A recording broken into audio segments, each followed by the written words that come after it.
我的女朋友跌下楼死了。23岁的理查打电话给警方，通报发生一起坠楼案，死者是22岁的阿燕。我是坚文，这一期师承奇案，我们请资深报人何莹告诉我们一起痴女冤案。案发在1987年6月16号，在菜市道的一座主屋。最先到场的警员并没有发现疑点，正要判定为自杀案处理。但是登上案发的10楼单位时，才发现那里是理查的家，而理查又是个有妇之夫。查案警长下意识觉得案子另有内情，于是决定通报刑事侦查局。一个云英未嫁的女子，为什么会在有妇之夫的家里出事？两人又是什么关系？他们之间究竟发生了什么事？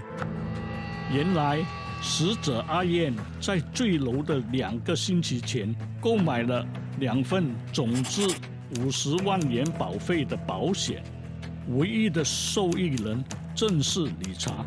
莫非这是一起谋夺保险金的案件？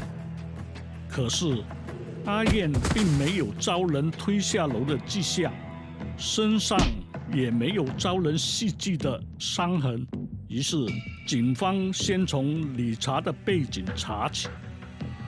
理查当兵退役后，在亚当路一家私人俱乐部当侍应生，邂逅一起工作的阿燕。情窦初开的阿燕对理查痴恋不已，认识不到1个星期，两人出双入对，形影不离。理查隐瞒已有妻儿的事，自称是王老五，在国大攻读会计系，还吹嘘自己是总统奖学金得主。有一回，理查带阿燕回家，发生了性关系。1986年，阿燕怀了理查的孩子，理查这才承认已有妻儿，要他堕胎。阿燕伤心欲绝，狂父阿明要自杀，所幸及时获救。出院后，他们和好如初。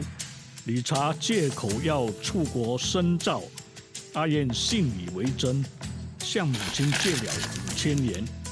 没想到，当时理查已经是个无业游民，他花光了这笔钱。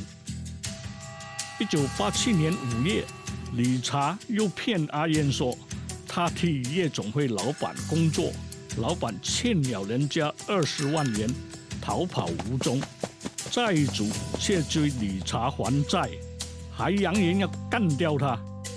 深信不疑的阿燕便这样被理查说服了，他去购买保险，将理查列为受益人，希望让他渡过难关。由于没有证据显示阿燕的死不是意外，但验尸官认为案件疑点重重。此案在1987年12月提上验尸庭研讯时，被裁定为悬案。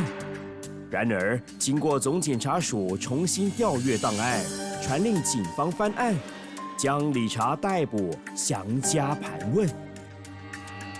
理查终于承认他是爱情骗子，为了谋取50万元的保险金，布下圈套谋害阿燕。理查怂恿阿燕到他家，从10楼跳下，让他可以将他的死亡设计成为意外。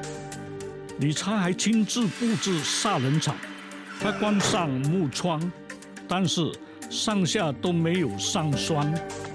他也搬了张椅子在窗旁，然后将窗帘拉起，还用布把自己的指纹抹去。过后，他通过电话交代阿燕站在靠窗的椅子上，伸手去推关了但却没上栓的木窗。只要上半身向前倾，那么死亡计划便可实现了。就这样，阿燕被理查制造成不小心失足跌死。教唆女友自杀骗取保险金是本地第一起。1991年，理查教唆阿燕的自杀罪名成立，判处坐牢8年，50万元保金最终并未有人领出。理查苦心积虑的发财大计，功亏一篑，分文未得。如果你对这类案件充满好奇，请关注频道，随心观赏更多的虚城奇案。